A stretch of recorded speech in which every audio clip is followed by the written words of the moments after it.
It's Champions League football time for FC Barcelona. Real Madrid have already played in this round, and they've already been up to their penalty receiving ways, but that's enough about them already because it's time to preview Barcelona versus Newcastle. Welcome to episode 724 of the Barcelona podcast, brought to you by the Blue Wire Podcast Network. I'm Dan Hilton. The only reason these shows are possible is because of the nice people that have been subscribing on the YouTube channel as I go to 50,000 subscribers, or the people that are becoming patrons for as low as $3, or leaving a good rating on a podcast apps, or, of course, joining me for the watch-alongs over on Big Up. So plenty of thank you for everyone who's been doing that. And now let's dive in. Here's the preview for Barcelona versus Newcastle in the Champions League, the first round of the Champions League phase.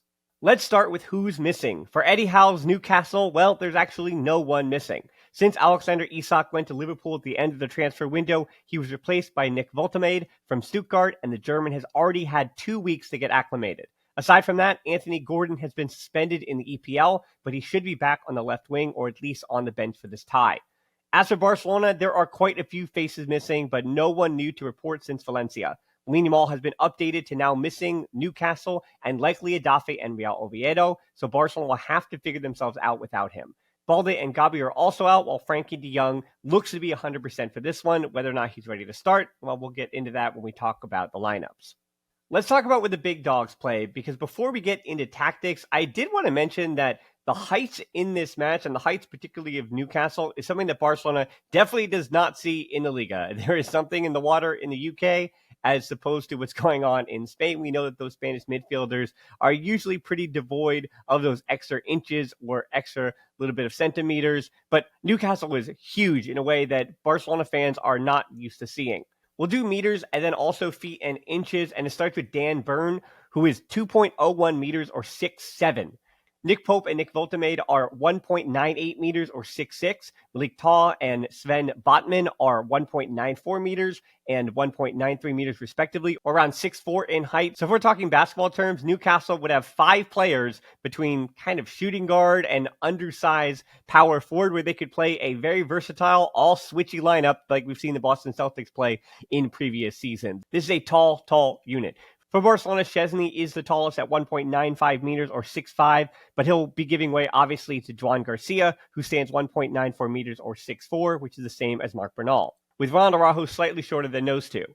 Andreas Christensen and Gerard Martin are both 1.87 meters or 6'2", and I do think that Andreas Christensen being in the presser with Hansi Flick today does indicate that it will likely be Christensen pairing with Pau Cubarsí.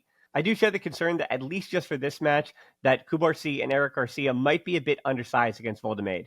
And as I spoke about in the Valencia review, Eric does struggle fouling those large strikers when they get him in space on long clearances or outlets over the top. That is really the one issue with Eric Garcia's defending that I do find, that he just fouls out in space to those long and strong center forwards who can hold the ball up, and it happens a bit too often. And for all those reasons, I think Christensen makes sense to pair with Cubarsí.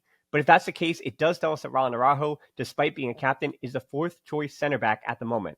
And on the other side, Eddie Howe will start 2 of Burn, Taw, Botman, and Fabian Schär. And with Burn and Schär starting over the weekend against Wolves, and those two having been the regular starting pair this season, even against Liverpool to start the year, that maybe is going to be the combo. But that combo of Burn and Schär isn't the speediest bunch, so we'll talk about that in a second. When it comes to this match, the biggest question that I want to ask is, what is control? Because now it's time for a little bit of that tactics talk. Against Liverpool and in the time since then, how Eddie Howe celebrates the idea of control and how Hansi Flick was celebrated are 2 very different definitions of control. For Howe, keeping the game to set pieces and long throw-ins and attacking from the wide areas for more stoppages, that means that they are controlling the game. For Barcelona, obviously control means something entirely different and likely includes making the most of spaces through the middle, especially with Lamine Yamal out on that right side. I would expect Newcastle to come out in their 4-3-3 that they've been playing this season and last, with Woltemade being supported on the wings by 2 of Harvey Barnes or Anthony Gordon on the left, and Anthony Alanga or Jacob Murphy on the right. And I do understand how nice it must be to have that kind of depth on your forward line. While there are questions up top, the midfield 3 for Newcastle does pick itself. It's definitely going to be Joelinton, Bruno Gomes, and Sandro Tonali, with Joelinton supporting the attack on the left and Bruno helping out on the right. Like De Jong and Pedri, Bruno's ability to drop in as a 6 means that Tonali isn't stuck as a lone pivot and can get forward on occasion. But since Tonali took over the 6th spot last December, Newcastle has been much better, and that really is their ideal solution. At the back, I would expect Tino Livramento, Burns, Schär, and Kieran Trippier from left to right, but Lewis Hall is also an option at left back, and Livramento can play both sides, so that is a few options at fullback. We have seen that Eddie Howe prefers Livramento on the left as a right footer, which means that he can support the central passing lanes a bit better by opening up his hips, and that's a bit easier of a pass from that left side. And Eddie Howe seems to prefer that as opposed to having him get forward and then spamming crosses. In goal, it's been Nick Pope over Aaron Ramsdale to start the season, and I don't see that changing either.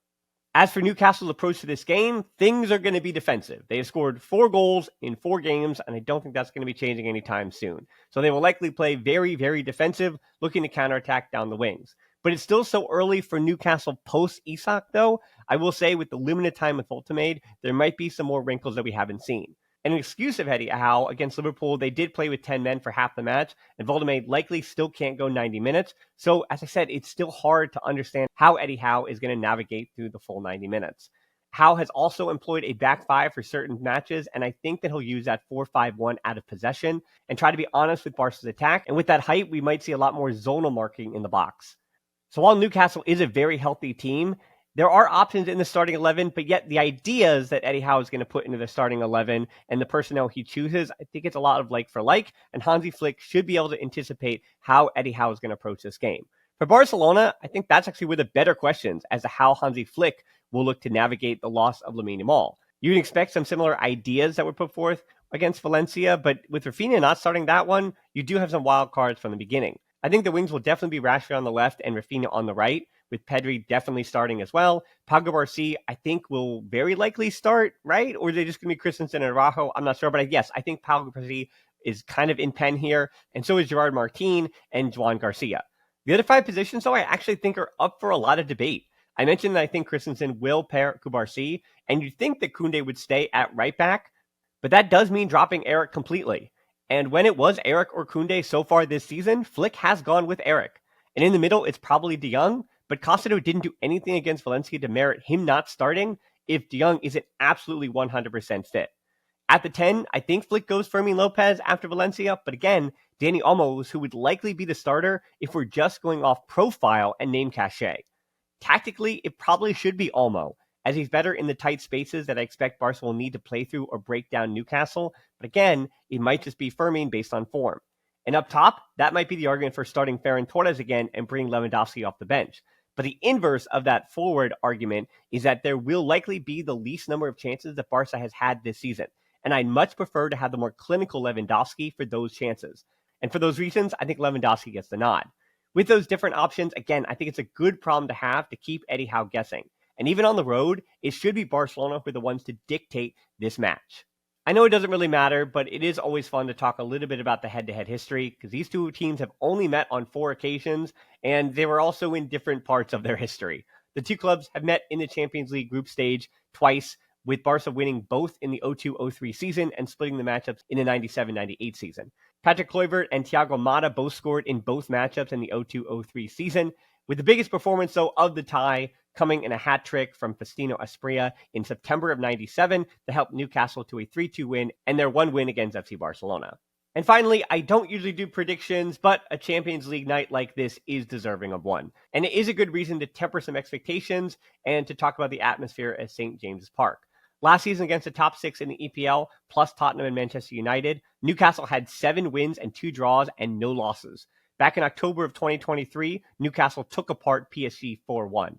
Most of the 52,000 people will be supporting their home side, and the atmosphere is something not to be taken lightly. The likes of Bobby Robson and Alan Shearer have called the stadium that Newcastle have been playing in since 1892 home, and this new version of the team is looking to make new legends. While the two clubs do have some parallels, both located in the northwest part of their countries and both largely isolationist to the capitals, club ownership could not be more different. Barcelona is, of course, still owned by the Socios, while Newcastle has been majority owned by the Public Investment Fund, which is the sovereign wealth fund of Saudi Arabia. But even with that backing, I still think this match comes down to the atmosphere. So I know this is going to upset some Kool-Aids, but I'm going 1-1, and I'll even give you the hint that I think Rafinha is going to score. I know Barca are the better side, but I have to give some kind of edge to Newcastle for playing at home. And before I go, in other Barcelona news, Dro Fernandez doesn't seem entirely fit just yet, and Guille Fernandez is also not named to the Champions League bench like Tony Fernandez and Jofre Torrens, because Guille Fernandez is going to be out for the next 4 weeks or so with an unfortunate ankle injury. So we hope he can get healthy quickly and get rid of that setback. And on the topic of injuries, Samuel Umtiti, we're going to pour one out here for him because after all those knee injuries, he is hanging up his boots at the age of 31. Of course, he'll be remembered best for winning the World Cup in 2018, and that was probably the reason why Kool-Aid's only got to see the best of him for about a year. But what a magical season the 2017-18 season was for Umtiti. It was the first season that Frances and I were recording the podcast, and you can go back to it. There were moments at the beginning, especially of that fall of 2017, that I was clearly on the record saying that Samuel Umtiti is a top 5, potentially top 3 center back on form in the world at that point. Umtiti was just so good. He was good at the pass. He was physically imposing, really just a wonderful player, and injuries, unfortunately, yeah, they ruined that career. But I do want to use the term ruin lightly here because he still won 2 La Liga titles, 3 Copa del Reys during his time with the club. But yes, while he will be remembered for injuries, I think a lot of players would not only love to take the money that he took off Barcelona, which is why, again, Kool-Aid did sour on him. But if he was cheaper and the injuries didn't happen the way they did, I think he would be remembered much more fondly. And I said, because of the money and because of the different clubs he played for, whether it was Lyon and Lille, of course, Barcelona and Lecce. So that's 3 different leagues for him as well, between France, Spain, and Italy. I think it's a career that a lot of players would actually take. And of course, the injuries and retiring at 31, that's the unfortunate part of it. But yeah, Samuel Umtiti, there were parts of his career where, especially at the 2018 World Cup, you could say he was one of the best in the world, made a lot of money. Sounds like a pretty darn good career to me.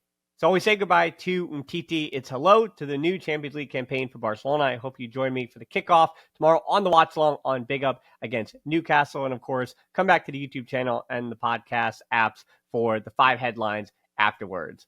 You can also help me out by subscribing to the YouTube channel, giving a good rating on the podcast apps, all that kind of stuff, or become a Patreon. And as always, until next time, we're Shabari.